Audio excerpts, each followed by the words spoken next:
Hey, this is Dave Gleason, head coach at Athletic Revolution in Pembroke, Massachusetts. We've talked before about youth soccer fitness and all different kinds of topics within that. Today I want to talk to you about the difference between conditioning and skills or skill sets, developing skill sets. There's a difference. Can you do both at the same time?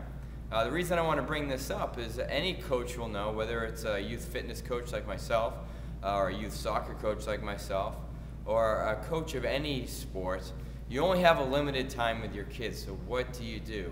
How do you get the kids in good enough shape to play the game? How do you work on their individual skills for that game? How do you work on the tactical aspect, strategies, team strategies within the game for your team? All these different things play. We have an hour with the kids, maybe once a week. I'm lucky enough here to have kids 3 times, 4 times a week, sometimes. Average is a little over 2.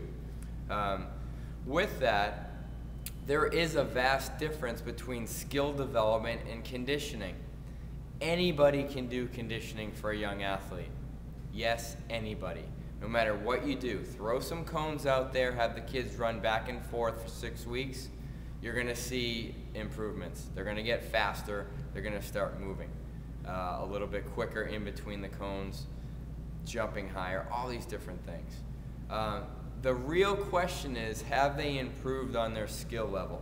Whether it be changing direction at each cone, whether it be, we're talking about soccer here, have they increased their skills in terms of heading, trapping, passing, dribbling, all these different things? A lot of times we just throw out cones and say, okay, I want you to dribble through the cones. Great.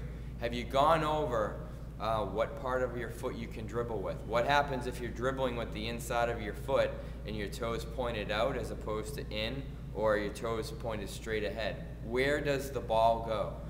Do you break down these skills at that level for your athletes so that when they attempt another drill that you've set up for them, they have success there? Are they trying to learn a skill and become conditioned at the same time? Again, there's a difference. There's also a vast difference when we just talk about athletic development in general and youth fitness.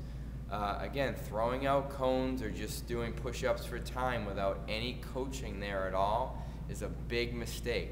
The kid's achievement level is going to be capped and they're going to be injured at some point. I'm not guaranteeing that, but you know, what happens is all of a sudden my shoulder hurts, or all of a sudden my back hurts, my hips hurt. We don't really wonder or understand why sometimes. Could it be a lack of fundamental skill development? I think so.